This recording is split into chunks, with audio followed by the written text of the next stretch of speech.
Okay, vegetarian nasi lemak செய்கிறதுக்கான தேவையான பொருட்கள் 7லேருந்து 8 வெங்காயம் பாய்ச்சிக்கோங்க, இந்த மாதிரி நறுக்கி வச்சுக்கோங்க. அப்புறம் ஒரு 2 இன்ச்சு இஞ்சி வெட்டி வச்சுக்கோங்க. பூண்டு ஒரு 3-4 பல் போட்டுக்கலாம், அப்படி இல்லைன்னா பரவாயில்ல. லெமன் கிராஸ் இல்லாட்டி பரவாயில்ல. டவுன் பண்டான் அதிக வாசத்துக்கு கொடுக்கும், அதுவும் இல்லாட்டி பரவாயில்ல, ஸ்கிப் பண்ணிடலாம். இந்த சைட் பார்த்திங்கன்னா தனியாக மெலிசா வெங்காயம் நறுக்கி வச்சுருக்கேன். ஸோ இது வந்துட்டு இப்போதைக்கு போட்டு அரைக்க வேணாம், இது வந்துட்டு லேட்டர் சம்பல்லாம் நம்ம செஞ்ச பிறகு கடைசியாக போடுறதுக்காக. ஸோ அதனால தான் நான் தனியாக வச்சுருக்கேன். அப்புறம் தேவையான அளவுக்கு சில்லி பேஸ்ட், தண்ணி. முதல்ல நறுக்கின வெங்காயத்தை எல்லாத்தையும் போட்டுருங்க உள்ள. அப்புறம் பூண்டு போட்டுக்குங்க,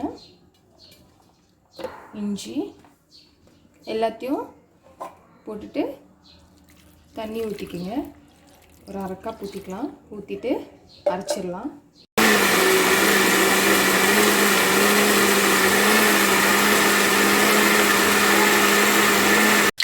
லைட்டாக கொஞ்சோண்டு போதும், இந்த மாதிரி லைட்டாக பொடி இந்த மாதிரி வதக்கிடுங்க.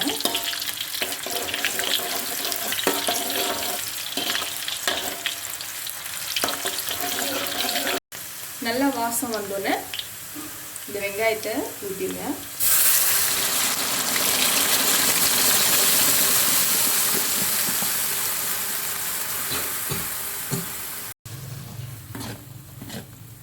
நல்லா வதங்க விடுங்க.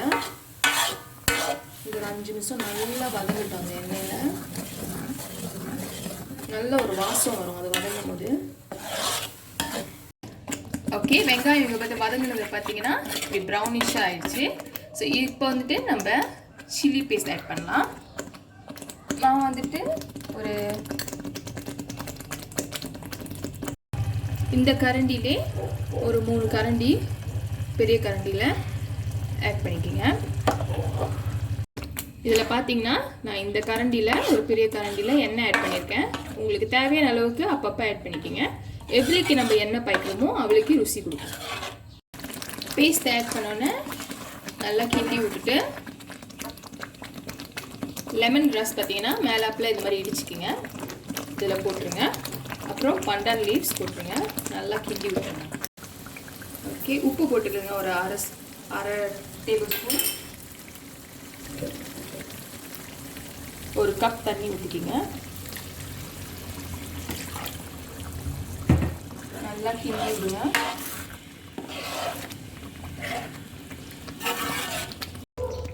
½ கப் சுகர், நல்லா கிண்டி விட்டுருங்க.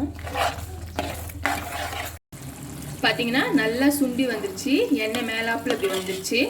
இது நல்லா அந்த மாதிரி சுண்டி வந்தோன்னே இறக்காத முன்னுக்கு ஒரு வெங்காயம் நல்லா மெலிசா நறுக்கி வச்சுருந்ததை போட்டுருங்க. நல்லா போட்டுட்டு கிண்டி விடுங்க. நல்லா கிண்டி விட்டுட்டு அந்த வெங்காயம் லைட்டாக வதங்கினோன்னே அடுப்பை நிப்பாட்டி தனியாக எடுத்து வச்சுருங்க. நம்ம செஞ்ச கோகோனட் ரைஸ் நடுவில் வச்சுருக்கேன். நம்ம செஞ்ச sweet and spicy nasi lemak sambal இங்கே இருக்குது. உங்களுக்கு தகுந்தாப்பில் வச்சுக்கோங்க. இது வந்துட்டு cucumber slices, vegetarian tender chicken, vegetarian chicken popcorn. நடுவில் வந்துட்டு நம்ம ரோஸ்டட் பீனட்ஸையும் vegetarian anchoviesயும் வச்சுக்கலாம். உங்களோட vegetarian nasi lemak is ready.